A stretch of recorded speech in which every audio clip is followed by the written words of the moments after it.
মা গো, সবাইকে রক্ষা করো মা, সবাইকে রক্ষা করো।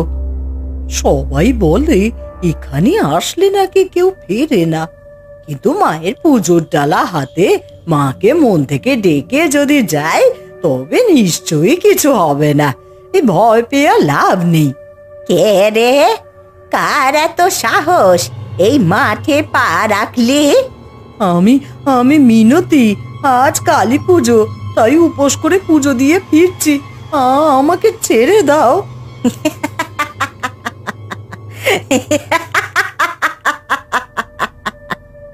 ওকেও শেষ করে ফেল। সবাইকে শেষ করতে করতে একদিন ওই রঘুকেও শেষ করব আমরা, তারপর মুক্তি পাবো। রায়পুর গ্রামে এক বুড়ি ছিল, নাম ফুলবালা। বুড়ির একমাত্র আপন বলতে কেবল মা কালী আর একখানা গরু শ্যামলী। শ্যামলীকে সে সন্তানের মতো ভালোবাসে। মা কালী, তুমি তো জানো আমার কোল ফাঁকা, কোনোদিনও ছেলে মেয়ের মুখ দেখতে পারলাম না। তুমি তো আমার সব মা। এই শ্যামলীটাকে ছাড়া আর কিচ্ছু নেই আমার। শ্যামলীকে তুমি রক্ষা করো। বুড়ি প্রতিদিন ভোরবেলায় উঠে জল তোলেন, তারপর ঘর মুছে স্নান সেরে মা কালীর সামনে বসে পুজো দেন। মা গো, তোমাকে ভালো করে ভোগ দিতে পারি না, তুমি পারলে আমাকে ক্ষমা করে দিও। শ্যামলের দুধ বেচে যা পাই তাই দিয়েই তোমার জন্য কোনো রকম আয়োজন করি। কি রে শ্যামলী, তুই তো দেখছি আমাকে দুধ দেওয়ার জন্যে একেবারে তৈরি হয়ে আছিস। দাঁড়া, আমি পাত্রটা নিয়ে আসি। তোর দুধ বেচে যা টাকা পাই তার থেকে টাকাও বাঁচাতে পারি না রে, যে তোর জন্যে আলাদা করে ভুসি খোরাকও কিনে দেব। তুই আমায় মাফ করে দিস মা। শ্যামলী যেন বোঝে বুড়ি কি বলতে চাইছে, তাই সে বুড়ির চোখের দিকে তাকিয়ে থাকে, লেজ নাড়ায়, যেন সান্ত্বনা দেয়। তুমি দেখেছো মা কালী, শ্যামলী কেমন আমার কথার জবাব দেয় চোখের ভাষায়? এর চেয়ে আপন আর কে আছে আমার? যা, বাইরে গিয়ে ভালো করে পেট ভরে খেয়ে আয়। বুড়িমা শ্যামলীকে ছেড়ে দিল খোলা মাঠে ঘাস খাওয়ার জন্য। শ্যামলী চুপচাপ তৃপ্ত মনে ঘাস ছিঁড়ছিল। ঠিক তখনই পাশ দিয়ে যাচ্ছিল রঘু, গ্রামের এক চতুর গোয়ালা। আরে, এ যে বুড়ি ফুলবালা শ্যামলী, এই গরু তো ভীষণ ভালো দুধ দেয়, কিন্তু বুড়ি তো ঠিক মতো খাওয়াতে পারে না। যদি একে আমার গোয়ালে আনতে পারি তাহলে জমিয়ে দুধ বিক্রি হবে আমার। সেই লোভে পড়ে রঘু এগিয়ে এলো। আশেপাশে কেউ নেই দেখে শ্যামলীর মুখে কাপড় বেঁধে টেনে হিঁচড়ে নিজের গোয়াল ঘরে নিয়ে যেতে লাগলো। শ্যামলী ভয়ে আতঙ্কে ডাকতে লাগলো, এই চুপ কর, একদম চেঁচাবি না। আজ থেকে তুই আমার গোয়ালে থাকবি। এখানে তোকে ভালো করে খাওয়াবো, তারপর তোর থেকে দুধ নেব। মাঠে মাঠে ঘুরে আর তোকে ঘাস খুঁজতে হবে না, বুঝলি? শ্যামলী কিছুতেই থামলো না, গলা ফাটিয়ে ডাকতে লাগলো। রঘু রেগে গিয়ে শ্যামলীকে গোয়াল ঘরের ভেতর শক্ত করে বেঁধে রাখলো। চুপ, তোর এই ডাকে লোক টের পেয়ে যাবে যে তুই এখানে আছিস। এই চুপ কর। শ্যামলী রে, ও শ্যামলী, কোথায় গেলি মা?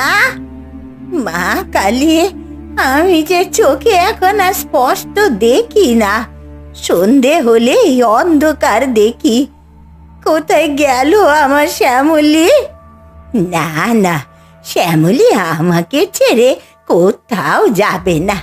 হয়তো কোথাও ভালো ঘাস পেয়েছে, তাই ফিরতে দেরি করছে। তুমি দেখো মা কালী, ও ঠিক ফিরে আসবে। অন্ধকার গাঢ় হতে লাগলো, বুড়ির চোখে কিছুই দেখা যায় না। একসময় হাল ছেড়ে দিয়ে সে ঘরে ঢুকে বসে রইল। অন্যদিকে রঘুর গোয়াল ঘরে শ্যামলী সারা রাত গলা ফাটিয়ে ডাকতে লাগলো। রঘু মাঝরাতে ঘুম থেকে উঠে বিরক্ত হয়ে এসে দাঁড়ালো শ্যামলীর সামনে। উফ, তুই কি সারা রাত চেঁচাবি নাকি? গ্রামের লোক শুনে ফেলবে যে তুই এখানে, তখন আমার সর্বনাশ হবে। দাঁড়া দাঁড়া, তোর ব্যবস্থা আমি করছি। শ্যামলীর চোখ ভয়ে বড় হয়ে গেল, কিন্তু কিছু করার ছিল না। সে কেবল দু চোখ ভরা জল নিয়ে বুড়িমার কথা মনে করতে থাকলো। শ্যামলী রে, ও শ্যামলী, কোথায় গেলি মা? কদিন হয়ে গেল তোর আওয়াজ পর্যন্ত শুনি না। তুই কি রাগ করলি রে? তুই জানিস না, তুই না ফিরলে আমি একদিনও বাঁচতে পারবো না রে শ্যামলী। মা কালী, তুমি কি দেখছো না মা, আমার শ্যামলী যে হারিয়ে গেছে গো। আমি আর পারছি না, তুমি এর বিচার করো মা। তুমি আবার শ্যামলীকে ফিরিয়ে দাও। ও ছাড়া তো আমার আর কেউ নেই, তুই তো সেটা জানো মা। সারা জীবন যা পেয়েছি তাই মানিয়ে নিয়েছি, তবে শ্যামলীকে না পাওয়া অবধি আমি তোমার পুজো করব না। আর আমার তোমার প্রতি বিশ্বাস ভেঙে যাবে। এই নে রে, খা, বিচুলি ভুসি মাখিয়ে দিচ্ছি। এই খাবার নিয়ে খেয়ে নে, না গেলে তোর দুধ আসবে কিভাবে? এখানে থাক, আরামে থাকবি, বুঝলি? তোর কপাল ফিরিয়ে দেবো আমি। উফ, চেঁচাস না, কানে তালা লেগে যাবে। এবার লোকে যদি শুনে ফেলে যে তুই এখানে, সর্বনাশ হয়ে যাবে। তাই তোকে বলছি, চুপ কর, চুপচাপ খেয়ে নে। উফ, এ তো মহা জ্বালা হলো। মুখ খুলে খাবার দিচ্ছিস, তাও খাচ্ছিস না। না খেয়ে মরবি নাকি? দুধ পাবো বলে আনলাম, এদিকে তুই তো খাচ্ছিস না।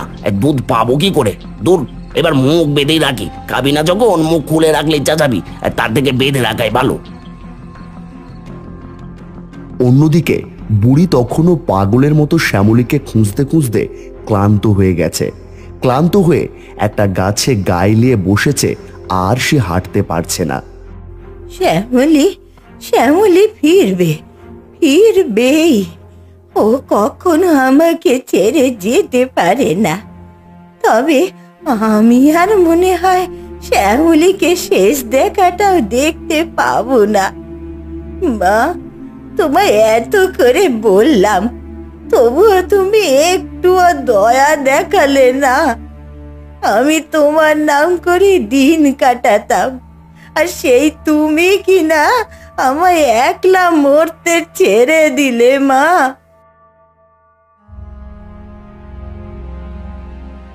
রঘু কাকা, ও রঘু কাকা, কোথায় তুমি?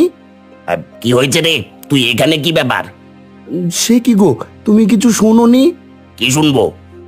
ওই যে বুড়ি ফুলবালা আছে না, ওই গরু হারিয়ে গিয়েছিল। সেই শ্যামলী শোকে বুড়ি কদিন না খেয়ে ওকে খুঁজতে খুঁজতে ওই পুবের মাঠের দিকে গিয়েছিল। এখন সে ওখানেই মনে হয় পড়ে গিয়েছে, কোনোভাবে মারা গেছে জানো তো। এখনো লাশ তোলা হয়নি, গ্রামের লোক ভিড় করছে। কি বলিস কি? বুড়ি মরে গেল? তাও কি না একটা গরুর জন্য? কি? না না, কিছু না, চল তো, চল দেখি কি হয়েছে। গোয়াল ঘরের ভেতর থেকে শ্যামলী কথাটা শোনা মাত্রই উত্তেজিত হয়ে উঠল। গায়ের জোর লাগিয়ে সব দড়ি ছিঁড়ে ফেলে ডাকতে লাগলো, এ কি রঘু কাকা, তোমার গরু এমন করে ডাকছে কেন? এই রে, মুখ খুললো কিভাবে গরুটা? এমন চলতে থাকলে তো সব গোলমাল হয়ে যাবে, লোকে যদি ধরে ফেলে। এ কি, শ্যামলী এখানে কি করছিল রঘু কাকা? এবার তোর সব কথার উত্তর আমি পরে দিচ্ছি, আগে ওকে ধরতে হবে। এই শ্যামলী, শ্যামলী, থাম বলছি, থাম থাম বলছি। এ কি, কাকা তাহলে গরুটা চুরি করেছিল নাকি? ব্যাপারটা কি হলো কিছুই তো বুঝতে পারছি না, দেখি তো। দূর, ওই বুড়ি মরে গেছে। এবার যদি গ্রামের লোকজন জানে যে শ্যামলী আমার গোয়ালে ছিল, তাহলে আমার সর্বনাশ হওয়া থেকে কেউ আটকাতে পারবে না। শ্যামলী ছুটে গিয়ে পৌঁছায় পুবের মাঠে, আর সেখানে গিয়ে দেখে বুড়ি পড়ে আছে মাটিতে। মনে হতে থাকে যেন শ্যামলী কথা বলতে চাইছে, কিন্তু পারছে না। এই শ্যামলী, চল চল, এখান থেকে চল বলছি। তোর জ্বালা আর সহ্য হচ্ছে না, চল বলছি। বুড়ি মরেছে তো কি হয়েছে? উফ, কে আছো? কে আছো? বাঁচাও! গ্রামের লোক এসে বুড়ির দেহ সৎকার করে। ওরে শ্যামলী, বুড়ি মার তো মারা গেল, এবার তুই কোথায় যাবি? বুড়ির ঘরের কাছে শ্যামলী শুয়ে থাকে না খেয়ে। এভাবে কয়েকদিন কেটে যায়। শ্যামলী শুধু মাঝে মাঝে ডেকে ওঠে। এভাবে কয়েকদিন কাটার পর শ্যামলীও না খেয়ে শুকিয়ে মারা যায়। গ্রামের সবাই লোক দিয়ে শ্যামলীর দেহটাকে পুবের মাঠের জঙ্গলের পাশে ভাগাড়ে ফেলে দেয়। তারপর থেকে যারা ওই পুবের জঙ্গলে যায় আর ফেরত আসতে পারে না। শ্যামলী, মারে, তুইও চলে এলি আমার সাথে সাথে। হ্যাঁ, তোমায় ছাড়া থাকি কিভাবে? মরার পরেও শান্তি পেলাম না শ্যামলী। মা কালীকে আমি জীবন ভর ডেকেছি, অথচ তবুও সারা জীবনে এক ফোঁটাও সুখ পেলাম না রে। এখন তো মরার পরেও মুক্তি নেই। আমরা তো কোনো অন্যায় করিনি। আমি তো দুধ দিয়ে তোমার ভাত জুগিয়েছি। তুমিও তো মা কালীকে ভোগ দিয়েছ, পুজো করেছ। তাহলে কেন এমন হাল হলো গো আমাদের? এই পুবের মাঠটাই হয়েছে আমাদের শ্মশান। রঘুর মতন মানুষ যারা এত অন্যায় করলো তারাই এখন ভালো আছে, আর আমাদের এই পরিণতি হলো। প্রতিশোধ নিতে পারছি না বলে এখান থেকে যেতেও পারছি না। তবে কি আমাদের আত্মা এমনি ঘুরে বেড়াবে, কখনো মুক্তি পাবে না? একেই বলে কপালের ফের রে শ্যামলী। জানি না এরপর কি হবে আমাদের। মা গো, সবাইকে রক্ষা করো মা, সবাইকে রক্ষা করো। সবাই বলে এখানে আসলে নাকি কেউ ফেরে না, কিন্তু মায়ের পুজোর ডালা হাতে মাকে মন থেকে ডেকে যদি যায় তবে নিশ্চয়ই কিছু হবে না। এ ভয় পেয়ে লাভ নেই। কে রে? কার এত সাহস এই মাঠে পা রাখলি? আমি মিনতি। আজ কালী পুজো, তাই উপোস করে পুজো দিয়ে ফিরছি। আমাকে ছেড়ে দাও।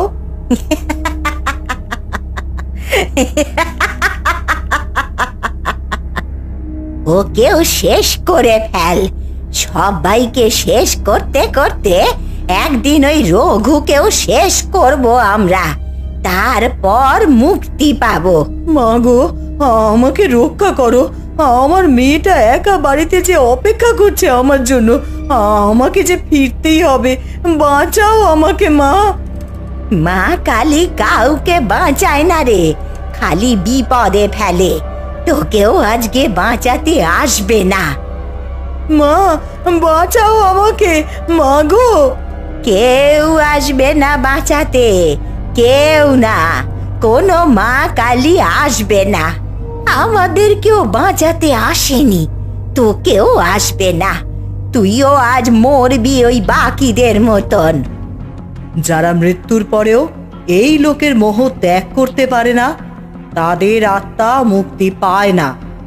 আজ পবিত্র কালী পুজোর রাতে তোরা এই ভূমি কলুষিত করছিস, আমার ভক্তকে মারার কথা ভাবছিস। এত স্পর্ধা তোদের? কে কে বললো এই কথা? আজ আমার পুজোর রাত, আর সেই রাতে তোরা কেন এমন পাপ করতে যাচ্ছিলি? পাপ? আমরা পাপ করেছি? মা, তুমি তো শুধু আমার থেকে নিয়েই গেছো, আর একে একে সব কেড়ে নিয়েছো। অথচ আমার ভক্তির তো কোনো ত্রুটি ছিল না। কিন্তু তারপর তুমি আজ মরার পরেও আমাদেরকে মুক্তি দিলে না, এখন আবার বলছো পাপ। তোরা সত্যি খুব কষ্ট পেয়েছিস, কিন্তু প্রতিশোধের নামে তোরা নিরীহ পথচারীদের প্রাণ নিয়েছিস। তোরা সেই প্রাণ ফেরত দিতে পারবি? না, পারবো না। কিন্তু আমরা যা করেছি প্রতিশোধ নেওয়ার জন্য করেছি, সেটা তো তুমি জানো মা।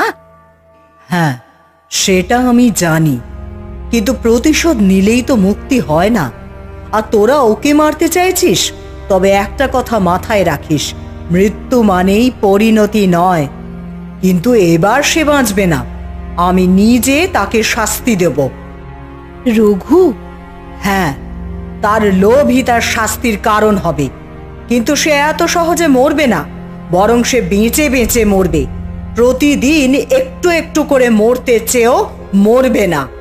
তাহলে কি আজই আমাদের মুক্তি হবে মা? হ্যাঁ, আজ এই মুহূর্তেই তোদের মুক্তি ঘটবে। তোরা দুজন দুজনকে যথেষ্ট ভালোবেসেছিস। নির্মল ভালোবাসা কোনো দিনও হারায় না। তোরা আবার আসবি মা মেয়ে হয়ে। আগামী 12 জন্ম তোদের বন্ধন নানান রূপে ফিরবে। যেমন গরু মাল কিনছিলি, তেমনি কখনো দিদি বোন, কখনো মা মেয়ে। জয় মা। শেষ পর্যন্ত অন্তত বিশ্বাস হলো যে তুমি এখনো আছো। ভাই হায়, এই আমার গরুগুলো কোথায় গেল কে জানে? কেউ এসে চুরি করলো নাকি? না, এরা মনে হচ্ছে সব নিজেরাই পালিয়েছে। হায় হায় হায়, এই কাল রাত থেকে কিছু ঠিকঠাক হচ্ছে না। এই কালকে রাতে প্রথমে বাড়িটা ভাঙলো, এখন গরুগুলো নেই। তার উপর গ্রামের কেউ আমার সাথে কথাও বলছে না ঠিকঠাক। রঘুকে দেখো কি দা পড়ছিল, শ্যামলীকেও চুরি করেছিল, তারপর দেখো কি অবস্থা এখন। চোরের আবার কি পরিণতি হবে? ভালোই হয়েছে। হ্যাঁ, গরুগুলো শুনলাম নাকি পালিয়েছে, এখন না খেয়ে মরছে। এজন্য বলে পাপ নিজের বাপ কেউ ছাড়ে না।